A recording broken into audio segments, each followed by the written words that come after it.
도서출판 열린 포구에서 출간한 실전 적천수를 홍보하는 영상을 먼저 보내드립니다. 내 사주 내가 본다. 실전 적천수 A4형 크기로 484페이지고 전 페이지가 칼라판입니다. 실전 적천수는 고리타분한 옛날 명리서 적천수가 아닙니다. 사주의 기초만 아시는 분이라면 누구나 쉽게 이해하실 수 있습니다. 네이버에서 실전적 천수를 엔터하세요.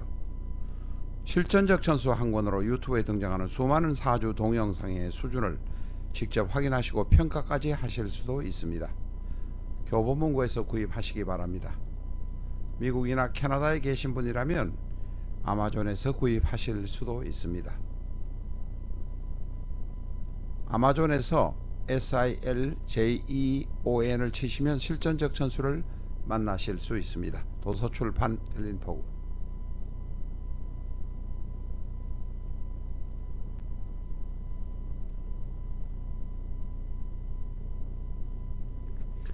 안녕하십니까, 라타로입니다. 오늘은 온 나라를 떠들썩하게 한 사건으로 12년간 복역한 사람이 지금 오늘 출소한 날입니다. 그 사람의 이름은 지금 이야기를 하면 금방 누군지 다 아실 것입니다만은 제가 제 입으로 말씀드리기가 싫어서 이렇게 말씀드리는 것 뿐입니다. 그 이름을 노출시켜도 상관없지만 그러고 싶지가 않습니다. 그런데 이 사람의 사주를 보면 좋은 사주라고 착각하는 경우가 있을까 해서 오늘 이 사주를 다시 들고 왔습니다. 그 전에 한번 이 사주를 가지고 공부한 일이 있습니다. 그런데 오늘은 더 깊이 리뷰를 해보려고 합니다.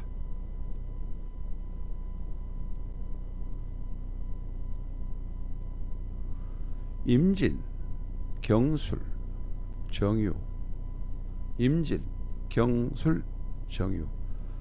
사주 원국에 있는 삼주 6자는 오른쪽 위에 크게 키워서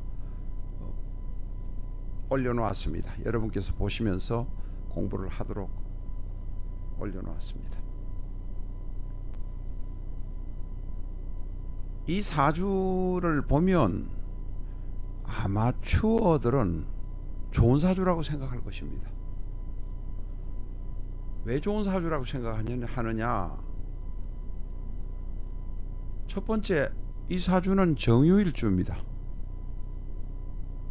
정유일주는 천을 귀인이지 않습니까? 아무리 넘어져도 살아갈 수 있고 실패해도 살아갈 수 있는 정유일주다.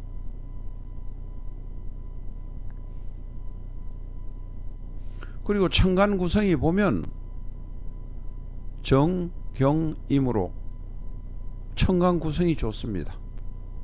화련진금이라고 할 정도로 천간 구성이 아주 좋습니다. 정유일주는 유금 안에는 뿌리가 없지만 술토 안에 또 정화라는 뿌리가 있습니다. 그러니 보통 아마추어들은 좋은 사주다라고 판단할 것입니다. 거기다가 보면 화가 하나, 토가 두 개, 금이 둘이, 수가 하나, 화생, 토, 토생금, 금생수까지 돌아간다고 생각합니다. 그런데 공부를 많이 좀 하신 분이라면 이 사주의 문제점이 뭔가를 금방 알 수 있을 것입니다. 이 사주는 앞에서 말씀드린 껍데기로만 공부하신 분들 입장에서는 천을귀인이고 일지에는 없지만 월지에 뿌리가 있고 천간이 화련진금이고 순환도 좋다, 다 좋다 라고 생각합니다. 그러나 천을귀인도 화련진금도 뿌리 한 개 있는 것도 좋고 하지만 그거보다도 가장 중요한 것이 일간이 이 사주에서 차지하고 있는 힘이 어느 정도인가 하는 것입니다. 바로 거기에서 이제 고기고 격이 거기서 이제 나오는 것인데, 정화를 도와줄 일간이 다시 말해서 병화, 정화, 사화, 오화 혹은 인성이, 정화가 사화, 오화는 비견급제고 인성이 간목, 을목, 인목, 묘목 하나도 없습니다. 나를 도와주는 세력은 겨우 진토 안에 있는 을목 하나뿐입니다. 다시 말해서 이 사주는 대단히 신약합니다. 신약한데 내가 화생토 하려면 힘을 다 빼고 내 힘이 거의 없지 않습니까? 정화인 내가 경금과 유금을 제극하려면, 화극금 하려면 힘이 없습니다. 이 사주는 대단히 힘이 없는 사주입니다. 아주 나쁜 사주입니다. 껍데기만 보고 단편적으로 천을 귀인이다, 뿌리에 월지에 뿌리가 있다, 그건 무당이나 하는 소리입니다. 무당은 그렇게 할 수 있습니다. 때려잡아 가지고 눈에 보이는 거 가지고 손님의 정신적인 위생을 도와주는 거니까 할 수 있습니다. 그러나 명리를 공부하는 사람은 그렇게 말하면 안 됩니다. 그런데 이렇게 극신약한 사람이 어떻게 68까지 살아올 수 있었는가? 단명사주가 아닌가? 도와주는 것이, 정화를 도와주는 것이 37대운 갑인, 47대운 을묘, 57대운 병, 67대운 정화까지, 정사까지 있습니다. 대단히 신약한 사주인데도 행운이 도와줘서 버텨왔다 하는 것입니다. 자, 뭐 그 정도는 일단은 극신약 사주인데 버텨온 것은 알았다, 알겠다. 첫 번째 이제 그 이야기는 마무리를 하겠습니다. 두 번째로 이 사주는 지지에 보면 유술이 있습니다. 유술이 뭔지는 다 아실 겁니다. 육해입니다. 뭐 육해는 해는 뭐 그렇게 중요한 것은 아니라고 치고, 죄송합니다, 아니라고 해서 합충형 해파 중에서 저 뒤에 있으니까. 그런데 사칠대운에는 묘유술이라는 거 되겠어. 철새개금까지 갑니다. 철새개금인데 모든 것을 다 풀어낼 수 있는 철새개금 필요 없습니다. 내 사주가 튼튼하고 내가 이 사주를 끌고 갈 수 있을 때 철새개금도 되는 것이, 그게 안 되면 형무소 안에서 철새개금 잘 버틴다는 것입니다.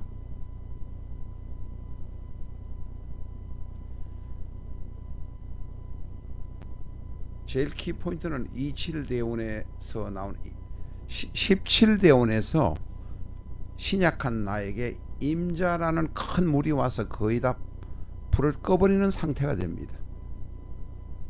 그럴 때 죽지 않고 살아남아서 교도소에 있었을 것입니다. 아마 그때 처음으로 70년도에 자전거를 훔쳐서 복역을 했다고 합니다. 물론 그때는 미성년이니까 복역이 아니고 보호감호처분이라고 한다고 하는데, 복역은 복역이지 않습니까? 27대운의 정계충이 와서 이 사주의 모든 것을 때려버렸습니다. 신강한 사주일 때는 정계충이 와서 개수가 와서 정화를 치더라도 뿌리가 흔들리지 않습니다. 그러나 신약한 사주에는 개수가 정관인 개수가 와서 정화를 때려버릴 때는 모든 것이 끝납니다. 그래서 여기서 인생이 끝난 것입니다. 거기다가 임진일주, 임준연주, 경술, 월주 해서 괴강은 바로 진술을 붙들고 있습니다. 뿌리를 가지고 있습니다. 뿌리가 아니라 진과 술이라는 것을 지지에 깔고 있습니다. 부모의 덕이 너무나도 없는 사주가 되었지만 임진과 경술은 괴강이라 자존심 하고 싶은 거 내용만은 하늘을 찌를 듯한 상황입니다.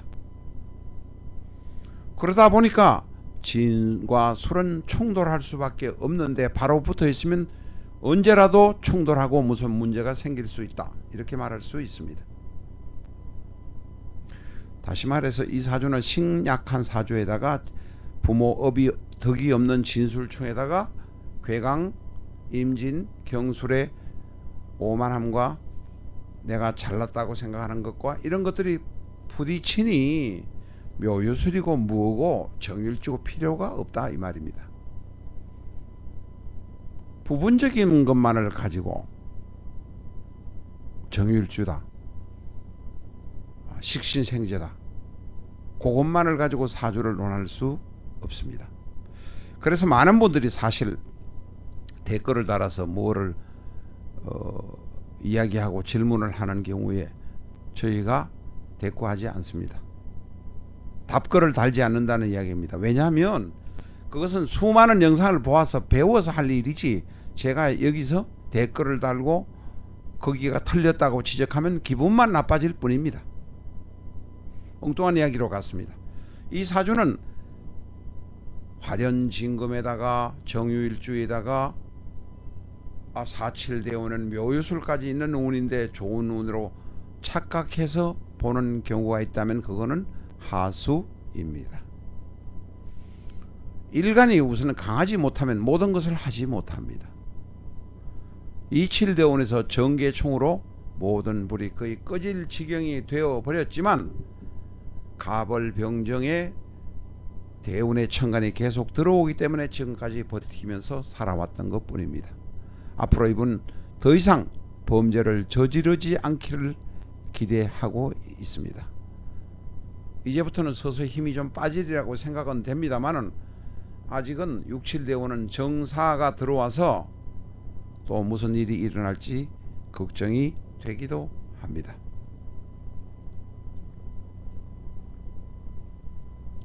오늘은 오늘 출소한 정과 18범의 사주를 리뷰해 보았습니다. 공부를 제대로 못한 분이라면 천을귀인이다, 화련진금이다 라고 이야기할지 모르지만 뿌리도 일지에 있어야 하는 것이고 시지에 뿌리가 있어야 말년이 좋습니다. 그리고 앞에서도 말씀드렸습니다만 초보로 배우신 분들은 많은 영상을, 저희 라타로 영상 이외에도 많은 영상을 보셔서 스스로 지식을 습득해 주시기 바랍니다. 저희가 댓글에 단다고 해서 대꾸하는 일은 없을 것입니다. 저희 매일 3,000명에서 3,500명의 구독자가 들어와서 보고 나가십니다. 그 중에 70% 내지 60%는 거의 프로다 라고 생각하는 분들입니다. 댓글을 다는 분들은 공부가 거의 짧은 분들이 댓글을 다는데 그것에 하나하나 대답을 해드려서 토론하는 식이 되어서는 결코 안 됩니다. 그분들은 영상을 많이 보아주시기를 부탁드립니다. 다른 분의 영상도 많이 보시고 또 저희 라타로 영상도 많이 보아주시기 바랍니다. 절대 정유일주다, 천을귀인이다, 화령진금이다 그것만을 가지고 사주를 판단하시면 백전백패한다는 사실을 기억해 주시기 바랍니다. 감사합니다.